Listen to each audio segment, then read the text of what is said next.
자, 그리고 마지막으로 마테오 복음서입니다. 그리고 이 마테오 복음서가 오늘 강의의 메인 디쉬가 되겠습니다. 마테오 복음서에서도 똑같이 이 구절이 나옵니다. 나는 너희를 회개시키려고 물로 세례를 준다. 그러나 내 뒤에 오시는 분은 나보다 더 큰 능력을 지니신 분이시다. 나는 그분의 신발을 들고 다닐 자격조차 없다. 등등등등. 마르코 복음서에 나왔던 구절이죠. 그런데 차이가 있습니다. 한번 보시면요. 마르코 복음서에서는 나는 몸을 굽혀 그분의 신발끈을 풀어드릴 자격조차 없다. 신발끈을 풀어드릴 자격조차 없다. 라고 말을 하고요. 마테오 복음서에서는 신발을 들고 다닐 자격조차 없다. 라고 표현합니다. 이게 어떤 차이가 나냐면요. 신발끈을 풀어드리는 자격은 주인과 종의 관계입니다. 근데 신발을 들고 다니는 건요. 왕과 노예의 관계입니다. 그러니까 여기에 있는 내용보다 훨씬 세게 말한 겁니다. 예수님을 두고 말했다면 예수님은 왕이고 자기는 노예도 아니다라고 세례자 요한이 이야기한 것이죠. 그리고 난 다음에 세례자 요한은 예수님을 보자마자 이렇게 얘기합니다. 제가 선생님께 세례를 받아야 할 터인데 선생님께서 저에게 오시다니요. 무슨 뜻일까요? 서열 정리가 끝났습니다. 마테오 복음사가는 직설적으로 말합니다. 세례자 요한은 예수님 밑에 있다라고. 한 방에 서열 정리가 끝났죠. 이 다음에 이런 이야기가 나옵니다.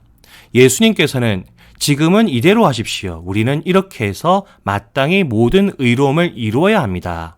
이 말은 언제 나온 거냐면요. 세례자 요한이 예수님께 그런 거죠. 아니 당신이 어떻게 저한테 세례를 받습니까? 제가 당신에게 세례를 받아야지요 라고 말을 하니까 예수님이 이렇게 말씀하시며 설득을 하신 거죠. 모든 의로움이 이루어져야 한다 라고 말씀을 하십니다. 근데 여기서 의로움이란 뭘까요? 모든 의로움. 사실 조금 번외고 좀 새는 이야기긴 한데 워낙에 중요한 내용이라서 좀 다뤄볼까 합니다. 마테오 복음서에서 의로움에 대한 정확한 정의가 나와 있지는 않습니다. 하지만 예수님께서 비유를 통해서 자주 이렇게 언급을 하시죠. 그러다 보니 우리가 추측해 볼 수 있습니다. 마테오 복음서에서 나오는 의로움은 크게 두 가지입니다. 하나는 바리사이의 의로움이고 하나는 예수님의 의로움입니다. 그리고 바리사이의 의로움은 간단합니다. 법을 지켜라. 법을 지키는 게 의로움입니다. 그러나 예수님의 의로움은 좀 복잡습니다. 이런 식이죠. 야, 너 더 할 수 있잖아. 조금 더 할 수 있잖아. 그러니 좀 더 해봐. 법만 지키는 것이 아니고 너 더 사랑할 수 있고 더 좋은 일 할 수 있잖아. 그러니 좀 더 해봐. 이게 예수님의 의로움입니다. 그래서 이 성경 구절에서도 티가 나는데요. 율법을 보면 이렇게 나와 있습니다. 내 이웃을 사랑해야 한다. 그리고 내 원수는 미워해야 한다. 라고 율법에 나와 있습니다. 하지만 예수님은 얘기하는 거죠. 아니야, 너 더 할 수 있잖아. 더 사랑하고 더 좋은 일들을 할 수 있잖아. 그러니 원수를 사랑하여라. 그리고 박해하는 자들을 위하여 기도하여라. 라고 말씀하십니다. 이게 바로 예수님의 의로움입니다. 조금 더 다르게 표현해 본다면요. 길을 가다가 신호등이 있습니다. 빨간불이 켜졌습니다. 그러면 빨간불이니까 안 건너가야 되겠죠. 이거는 바리사이들의 의로움입니다. 그런데 빨간불이 켜졌는데 꼬마 아이가 찻길에 누워 있습니다. 어떻게 되겠습니까? 당장 구해야 되겠죠. 쫓아가가지고 아이를 구하는 게 예수님의 의로움입니다. 왜? 더 할 수 있으니까 더 하는 것이죠.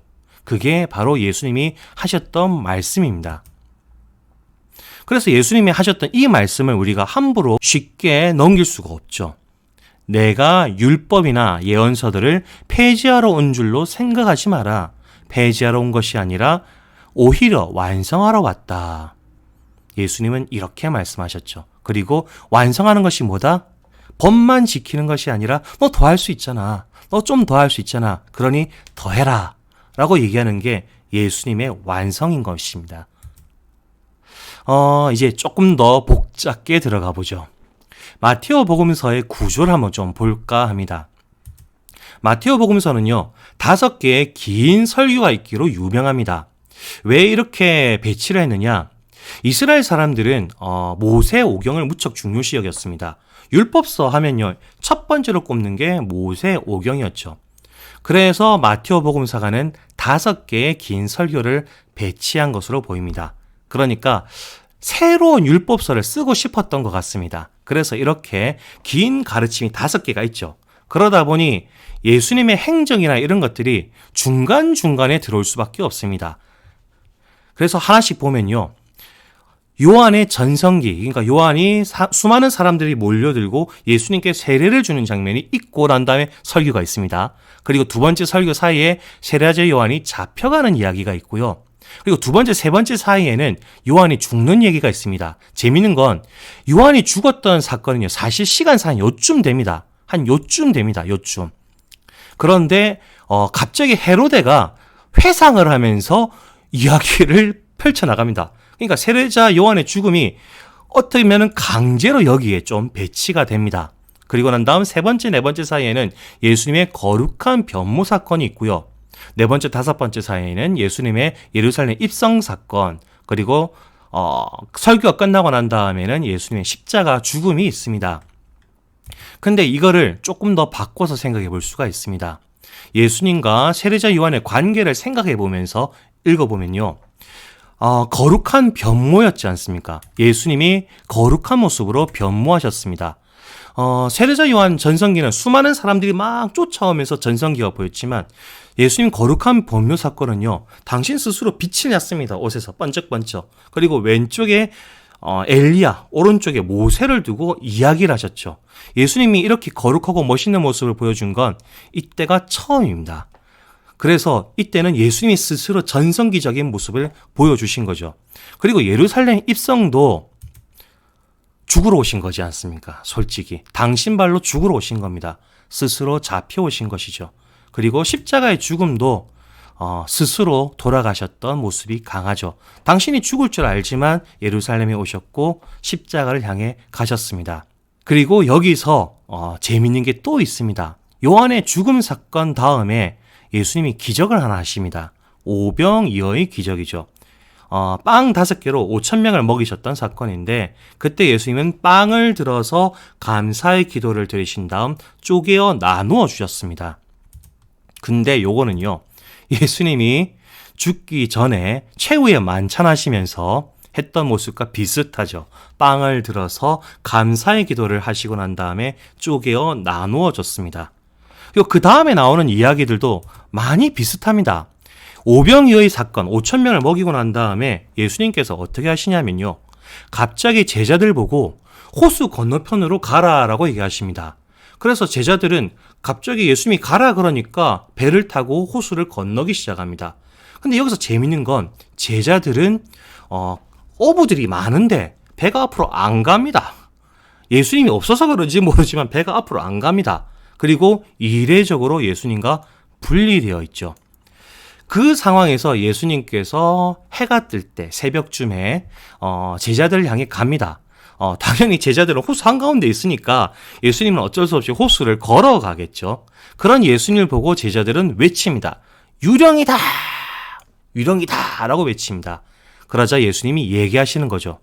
용기를 내어라. 나다. 두려워하지 마라. 라고 말씀을 하십니다. 근데 이 이야기가요, 예수님의 죽음 다음의 사건과도 비슷합니다. 예수님이 돌아가시면서 제자들은 역시 분리가 됩니다. 그리고 제자들은 어떤 상태가 되냐? 아무것도 못했죠. 예수님이 그래 열심히 가르쳤지만 복음 선포 그런 거 없습니다. 그리고 난 다음에 예수 나타나셔가지고 갈릴리아로 먼저 가 있을 테니 온나라고 얘기하시죠. 그래서 예수님이 승천하는 곳에 제자들이 모입니다. 그 자리에서 제자는 뭐 했다? 더러는 의심하였다라고 합니다. 그리고 예수님은 그렇게 의심하는 제자들을 향해서 이렇게 말씀하십니다. 내가 세상 끝날까지 언제나 함께 하겠다.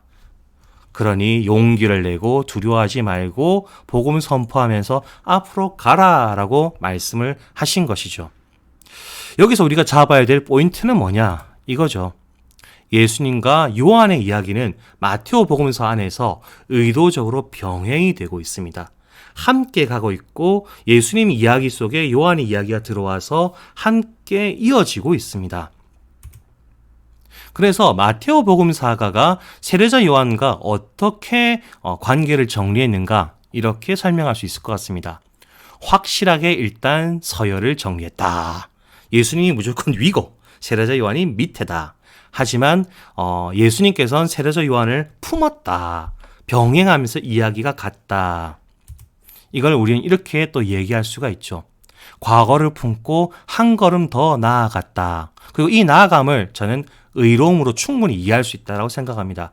율법만 지키는 것이 아니고 법만 지키는 것이 아니고 더 할 수 있잖아. 더 할 수 있잖아. 그러니 한 발 더 나가보자. 그것을 마테오 복음사가는 세례자 요한과의 관계 속에서 잘 드러내지 않았나라고 생각합니다.